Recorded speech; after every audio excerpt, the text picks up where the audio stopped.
This is Poland, the country with 1,000-years-old tradition.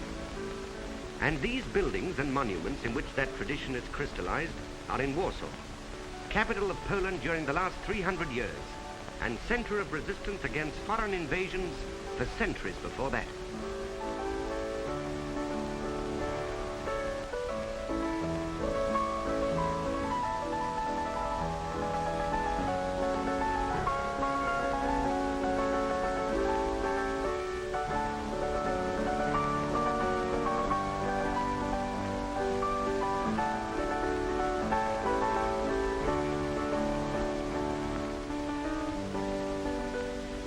We are reminded of the way in which the Polish people have always resisted aggression by a statue of John Sobieski, the king, who in 1683 saved German Vienna from Turkish invaders. And here in Krakow is a statue of Kosciuszko, another Polish leader who fought against oppression. Krakow unites in one city the Westminster, Windsor and Oxford of Poland. It was the seat of government for 5 centuries. Its university is the oldest in Central Europe. And the royal castle and cathedral of Wawel form one of the finest monuments of medieval architecture still in existence. Here, in the 13th century, the Mongol invasion of Europe was broken. This trumpeter of Krakow 700 years ago sounded the alarm to rouse the citizens.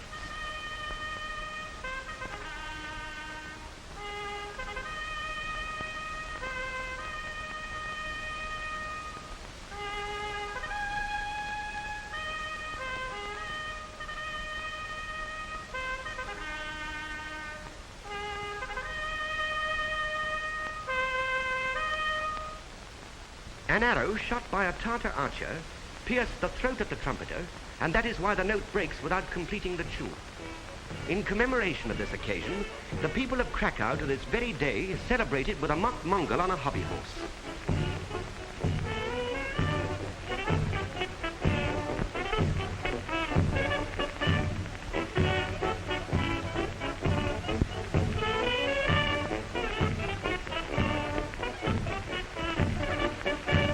But it is the Polish peasant who is the backbone of the country.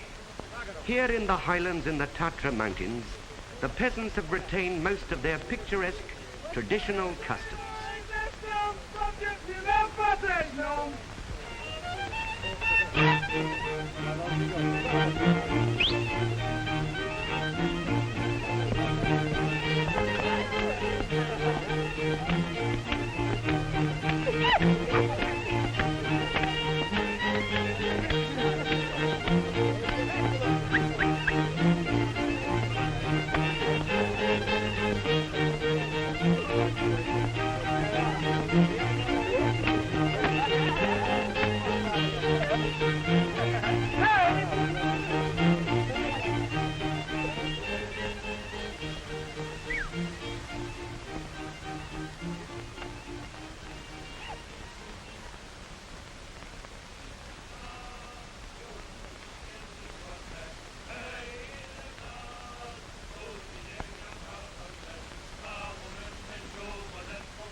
The Polish people are pious and deeply religious.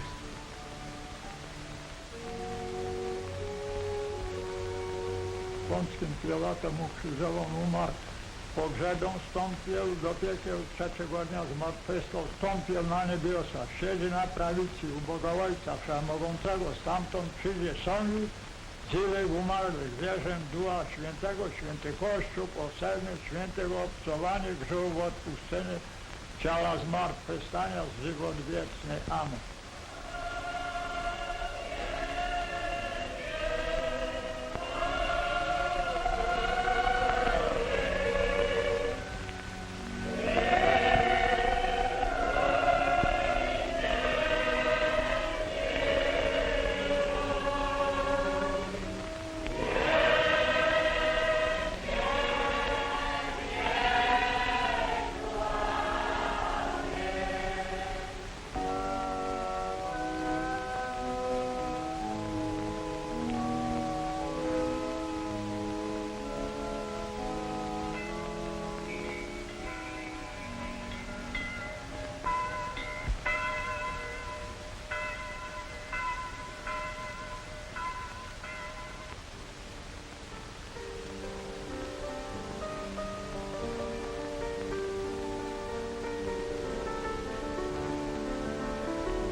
This ancient, but for a century neglected country, sprang to a new life in 1918, and its people, spurred on by their newly won liberty, determined that Poland should take her rightful place among the most progressive nations of Europe.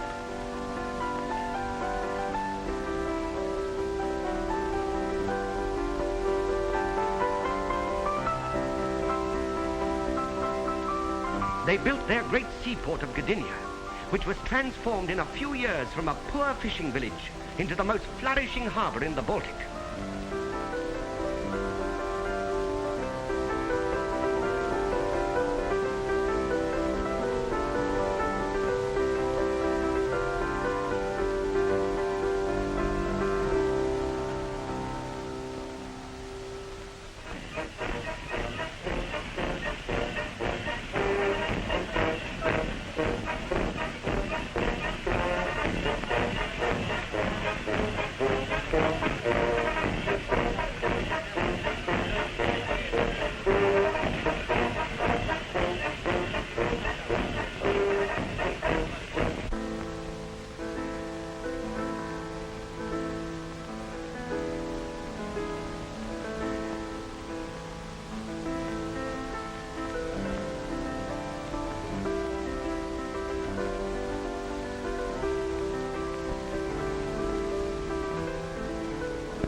After so many wars and so much suffering, Poland needed peace. She did everything to secure it. She concluded non-aggression pacts with both her neighbors and hoped that this eternal fire burning over the tomb of her unknown warriors would be a symbol of a phase in her life which had passed forever. But this was not to be. In September 1939, in defiance of his treaty, Adolf Hitler's army made a sudden and unprovoked attack.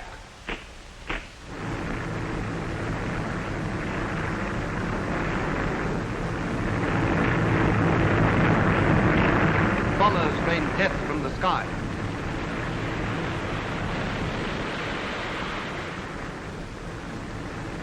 His warships shelled the coast, where the defenders of Westerplatte, cut off by land and bombarded by sea, held out for 3 weeks and surrendered only when all of them were either killed or injured.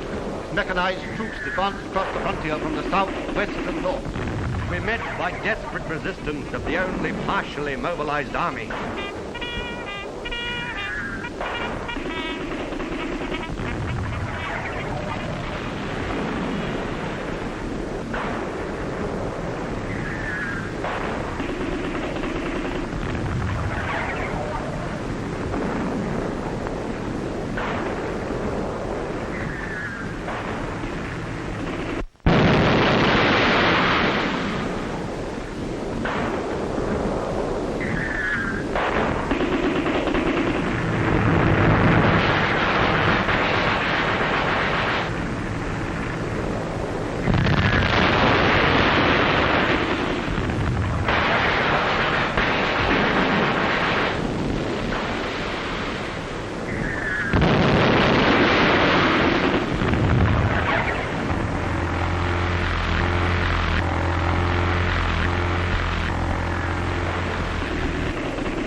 few weeks of fighting, the whole country was overrun and devastated.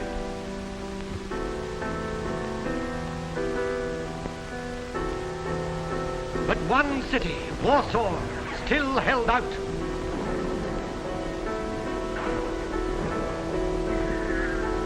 The German Führer himself came to see the cause of his army's setback.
Ceaselessly bombed from the air, ceaselessly shelled, her monuments and buildings destroyed, Warsaw continued her resistance for another fortnight. Although fires were raging in the city, There was no water, no light. Food supplies had long ago run out. but at length it was obvious even to the stubborn and courageous defenders of Warsaw that further resistance was hopeless. And the Lord Mayor Stajinsky sent his emissary to arrange the terms of surrender with General von Brauchitz.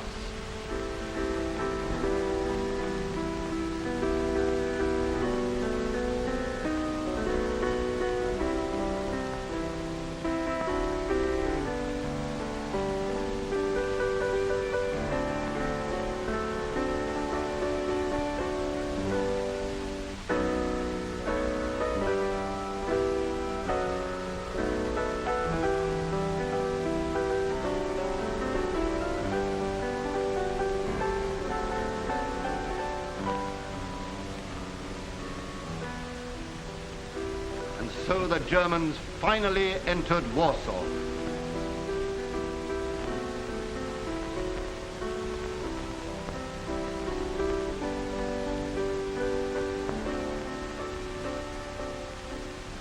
But Poland will never perish.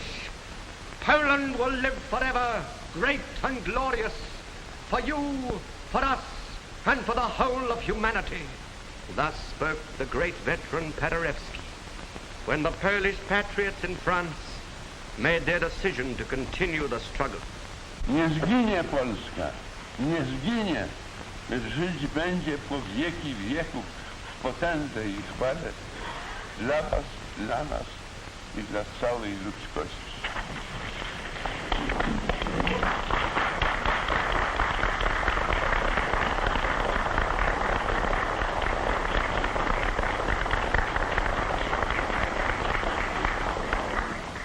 The Polish Navy had already fought its way out of the Baltic, and crossing the North Sea reached the shores of Britain, where the White Eagle went into action alongside the White Ensign.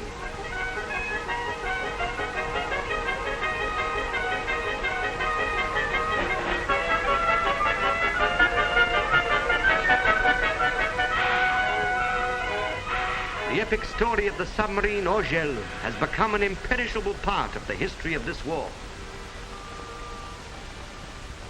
And here, training in British machines, is the Polish Air Force that was later to play its brilliant part in the defense of Britain.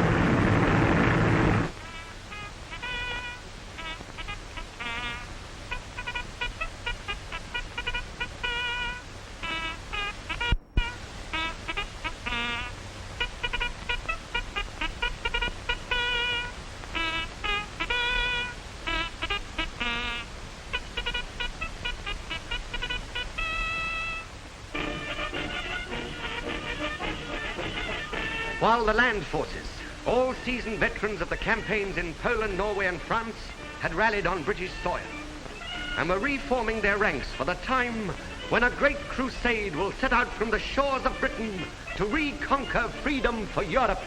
Here, General Sikorski, the Polish commander-in-chief, comes to decorate those of the troops who had distinguished themselves in the Norwegian campaign.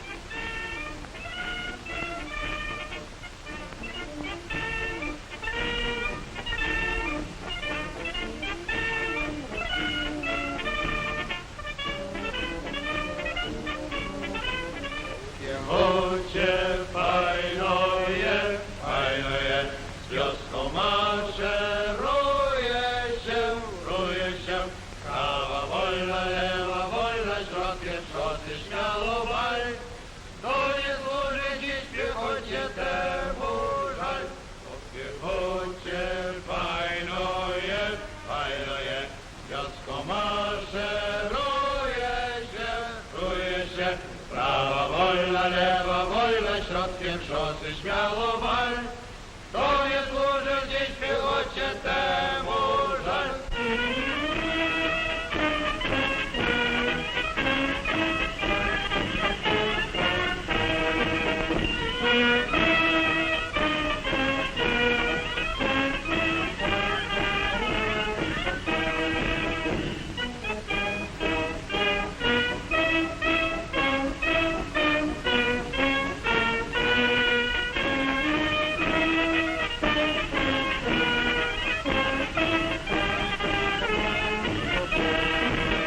But the future of Poland is here, in her children, who, although exiled, go on learning to be useful citizens of their motherland.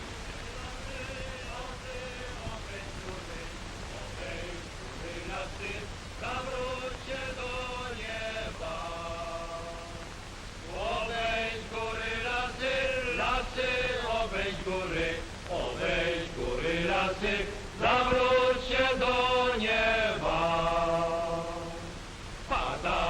Spadaty, idzie sikawica. Uleje, uciece, uleje, janictwo belita. While these children live, Poland will never die.